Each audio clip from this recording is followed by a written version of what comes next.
Dear students, let us see the definition of child guidance, counseling, and therapy, basic differences and similarities. Changes in the family system, challenges of a permissive society, gap between the rich and poor, poverty and unemployment, unequal opportunities, enhanced women education, employment, corruption in various areas of life, decline in the value system, globalization, and advanced science and technology in every sphere of life are the characteristics of 21st century society, which leads to adverse effects on the life of the children. Children grow bitter and develop a hardened way of dealing with those who are around them. If guidance is not given at the correct time, they may grow offensive, which may harm their own development. During the first few years of the 20th century, many movements boosted the efforts to develop knowledge and services in order to assist individuals in need of help, without which they would have wasted away. In the years that followed, those movements converged, pointing to the need for the application of psychological insights for obtaining and providing a meaningful base and sense of direction for the efforts to become faithful and rewarding. These are shortcomings that demand immediate and comprehensive remedies. Guidance and counseling can reach individuals who need assistance, help to modify conditions that call for improvement, change institutions that are failing in their missions, and take steps to reverse destructive trends as people become increasingly enmeshed in the lifestyle accruing from the scientific age. The psychological consequences and behavior become more complex as people begin to realize the potential for a fuller life that modern technology can provide. They also become aware of the inadequacies of many existing institutions and practices, beliefs and codes of conduct accepted by themselves and their forefathers at an earlier age. As a consequence, while more people hope for a better life, there is simultaneously a feeling of frustration and anxiety that they themselves may not be able to experience this better life which they feel should be available to them. They search for new anchors, new guidelines for plans of action that hold promise for realizing some of their dreams and aspirations. Here comes guidance and counseling to the rescue.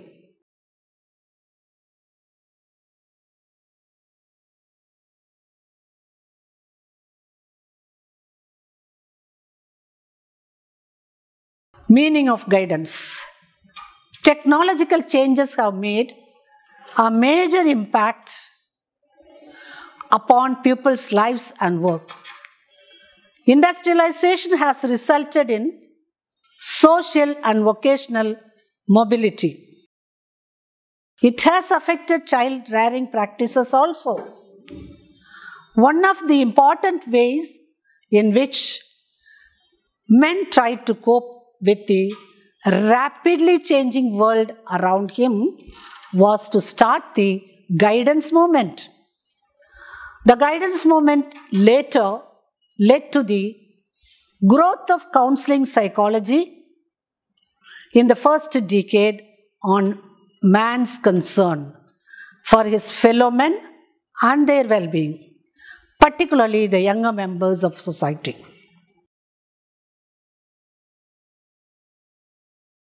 Definition of guidance. According to Crow and Crow, guidance is assistance made available by competent counselors to an individual of any age to help him direct his own life, develop his own point of view, make his own decisions, carry his own burdens.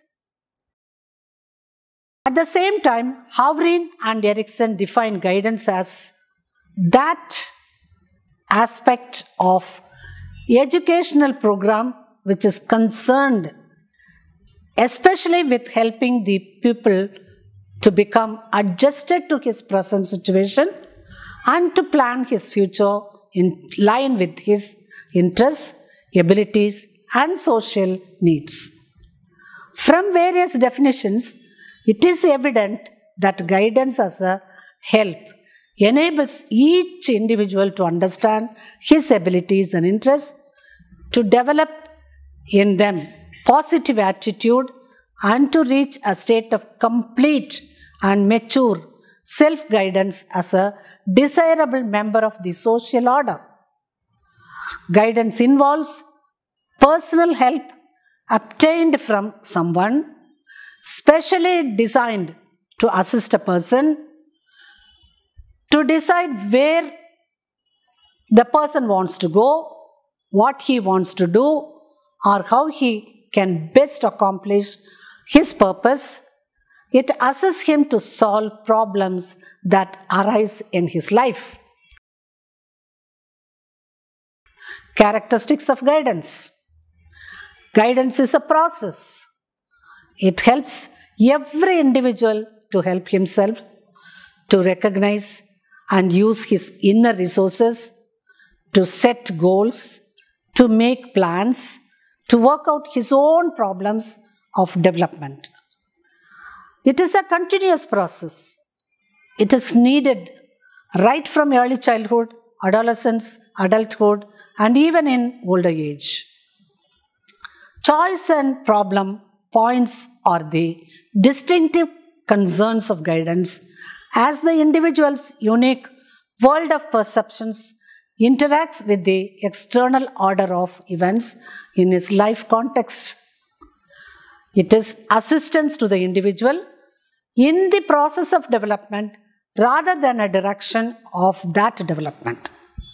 The aim is to develop the capacity for self-direction, self-guidance, and increased understanding of his problems and resources as well as limitations to solve the problems.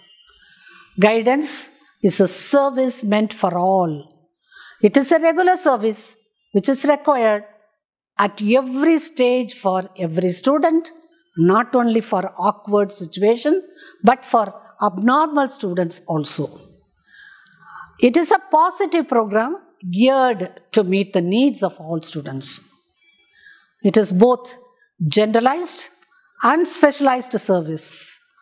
It is a generalized service because everyone, parents, family friends, teachers, advisors, friends, classmates, media, and religious centers play a part in the program.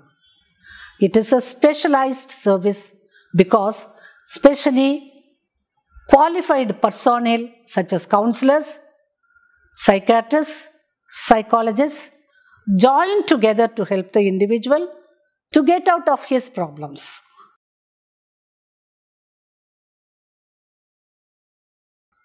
Philosophy of guidance.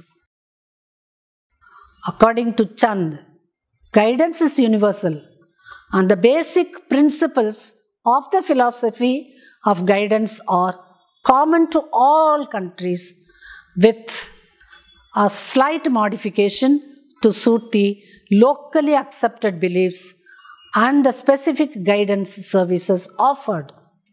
The 8 principles of the philosophy of guidance are: dignity of the individual is supreme, each individual is unique, Primary concern of guidance is the individual in his own social setting.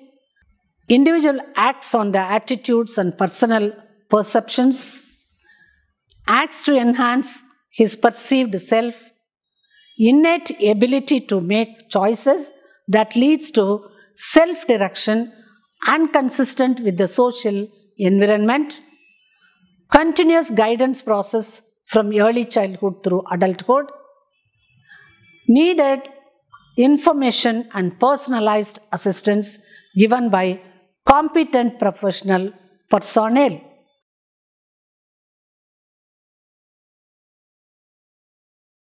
Assumption on principles of philosophy. The assumption on which the principles of philosophy of guidance based are that every individual is important, unique, has talents. There are individual differences. There are innumerable opportunities available. Problems may grow everywhere, and excellencies are possible. Guidance services are usually designed for 3 large areas. These areas are conveniently identified as educational, vocational, and personal and social. They are intimately related, inseparable, and intact. Guidance services are usually designed for 3 large areas. These areas are conveniently identified as educational, vocational, and personal and social. They are not discrete areas. They are intimately related, inseparable, and intact.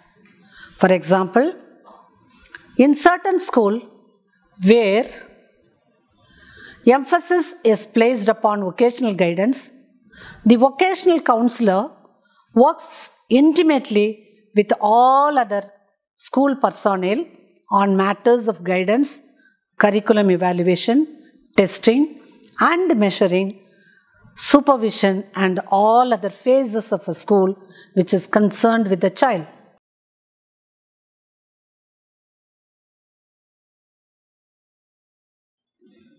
Definition of counseling. Counseling is as old as society itself. In everyday life, counseling goes on at many levels. In a family setup, parents counsel their children. In society, doctors counsel patients, lawyers counsel clients, and teachers counsel students. For example, a slow learner in the class for many years will be counseled by the teacher. Separated couple may realize their mistakes and start living together. Webster's dictionary defines counseling as consultation, mutual interchange of options, and deliberating together. For example, conflict between parent and child about course to be chosen at her higher secondary level can be resolved by free talk and exchange of opinions and ideas. Thus, it is very clear that counseling is a dynamic and purposeful relationship between two people to solve problems who approach mutually defined problems with mutual consideration of each other to the end that the younger or less mature or more troubled of the two is aided to a self-determined resolution of his own problem. Counseling is an art. It is a flexible, creative process whereby the counselor adjusts the approach to the unique and emerging needs of the client. The counselor should be flexible and creative while working with the client.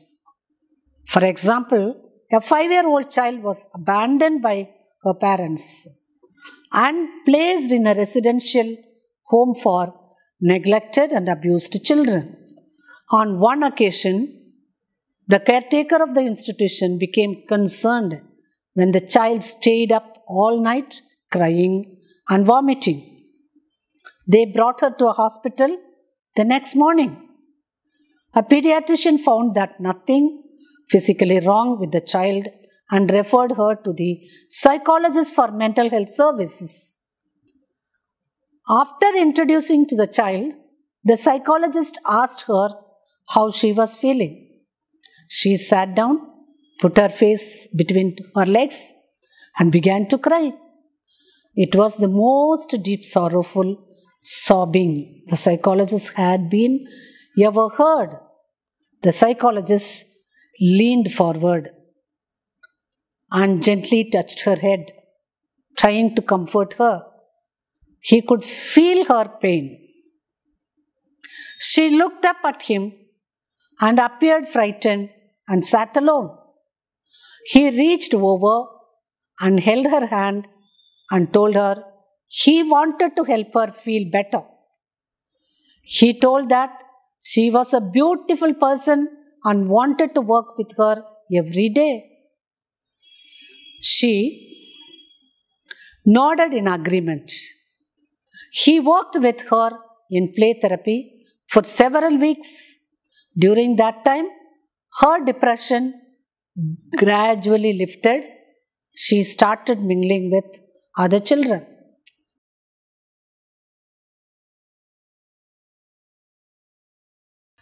Now let us see the science of counseling. The science of counseling provides a balance to the art of counseling by creating an objective dimension to the counseling process. Science provides an important aspect to the identity of the counselors in that it can differentiate professional counselors, that is, psychologist trained counselors, from non-professional helpers like warden, caretaker, parents.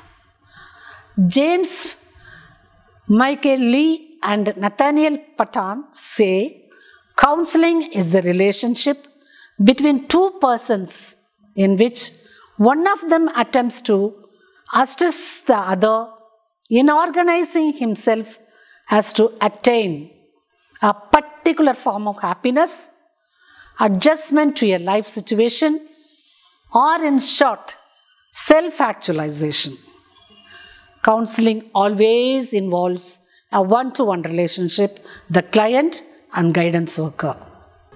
Pepinski feel that counseling relationship is the interaction which occurs between two individuals called counselor and client, takes place within a professional setting and is initiated and maintained as a means of facilitating changes in the behavior of the client.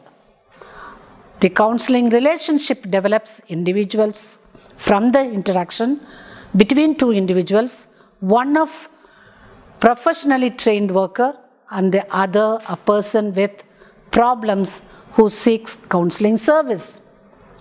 Here it is very apt to quote Horn and McLean definition that the counseling is a process which takes place in a one-to-one relationship between an individual beset by problems with which he cannot cope alone and a professional worker whose training and experience have qualified him to help others reach solutions to various types of personal difficulties. Blocker explains it as helping an individual to become aware of himself and the ways in which he is reaching to the behavioral influences of his environment. It further helps him to establish some personal meaning for this behavior and to develop and clarify a set of goals and values of future behavior.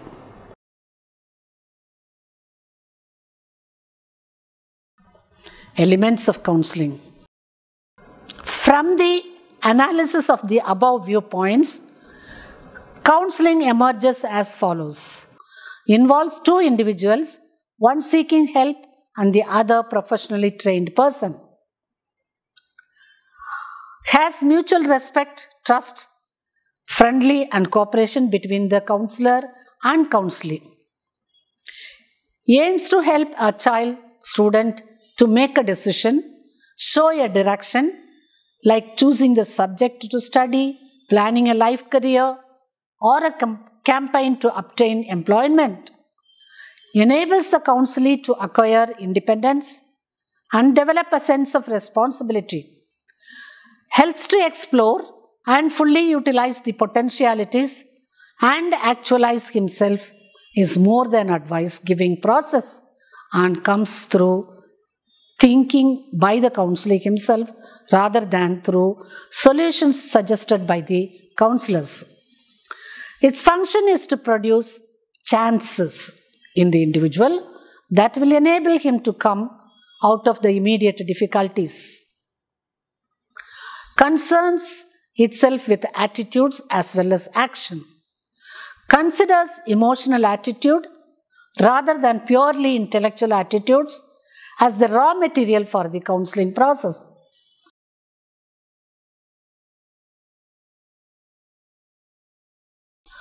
Purpose of child counseling. To give the child information on matters important for day-to-day functioning to success.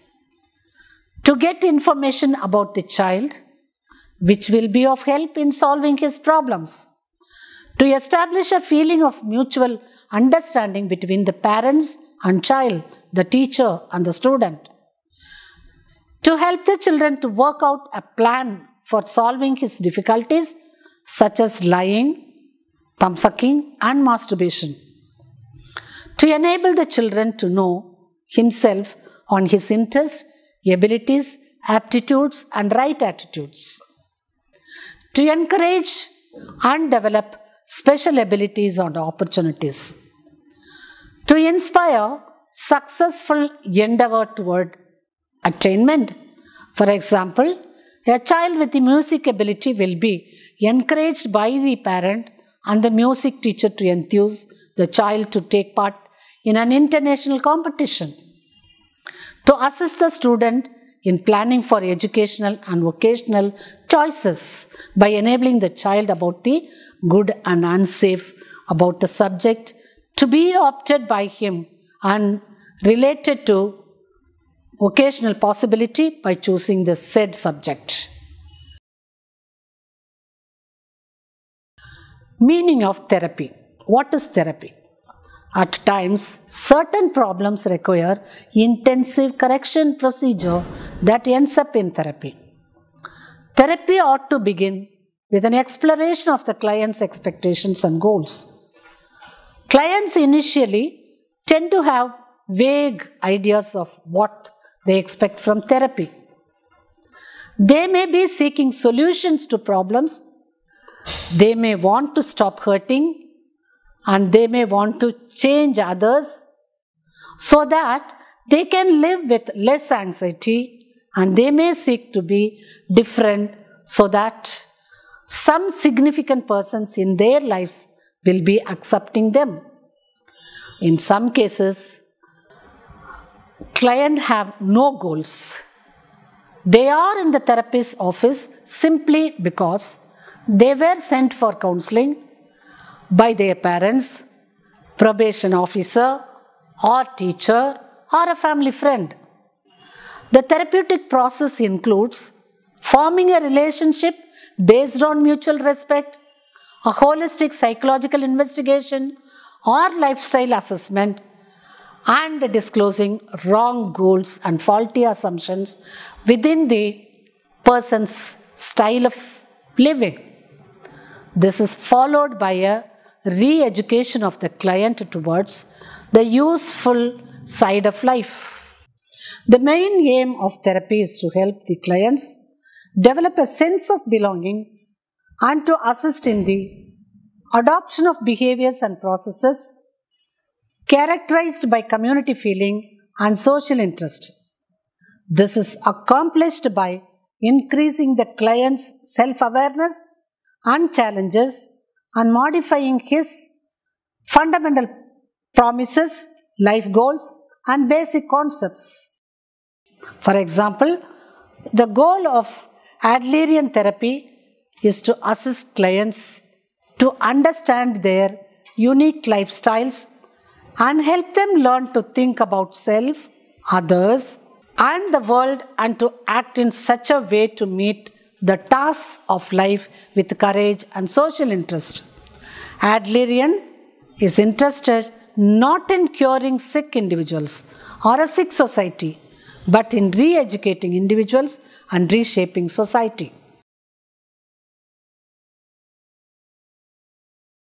Process of therapy.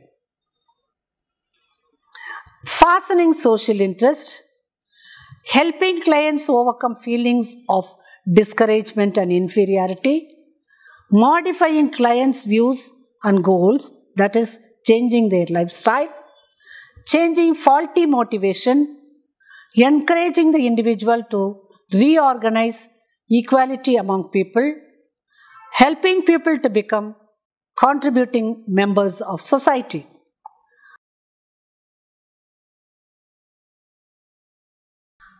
Let us see the comparison of counseling and psychotherapy. Counseling. Clients tend to have problems of living, such as relationship difficulties, or need assistance with specific problems, such as career choice.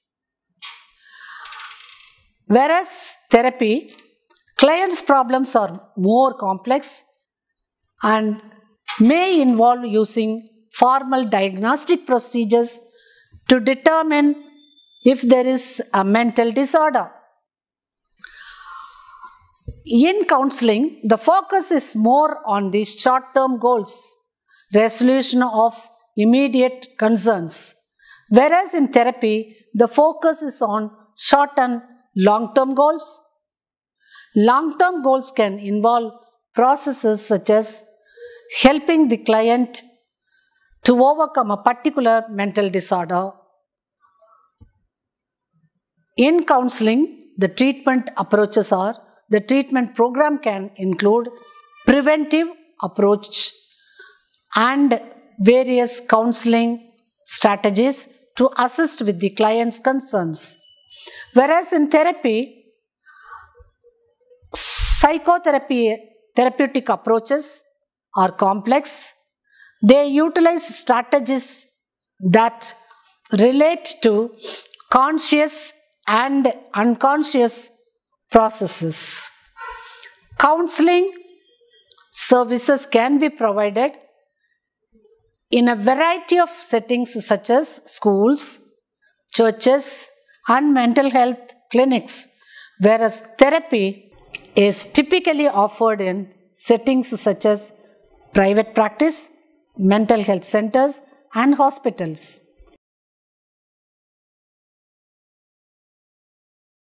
Similarities in counseling and guidance. Both counseling and guidance involve helping an individual in making choices about the different things that might confront and confuse him. Both can help in the treatment and rehabilitation of a person suffering from a mental illness.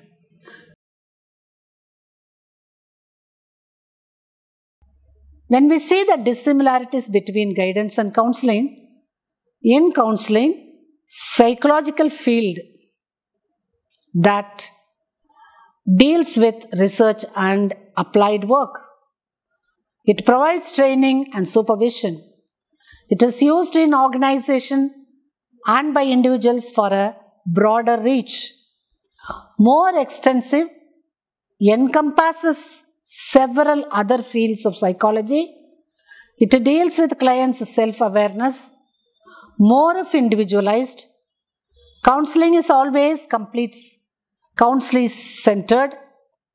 Counseling is a complex process that can only be facilitated by professional experts, whereas guidance, psychological field that deals with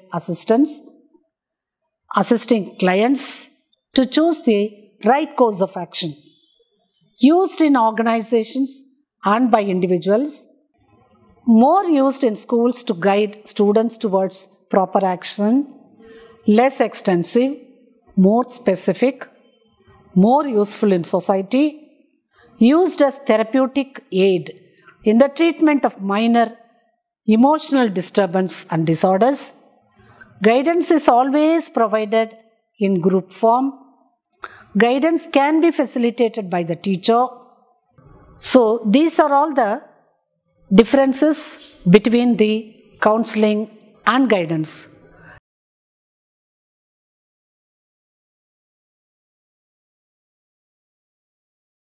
To summarize this chapter, it can be said that individuals at all stages require guidance and counseling at some time or the other and benefited from it. What is essential in guidance and counseling is a professional who is trained to listen, understand, and guide individuals to help themselves. Also, guidance and counseling happens at two levels: individual guidance and counseling and group guidance and counseling. Each method has its own strengths and weaknesses, and the counselor decides on the types of counseling based on the problem he has at hand and the method that would work best to help the individual. Thank you.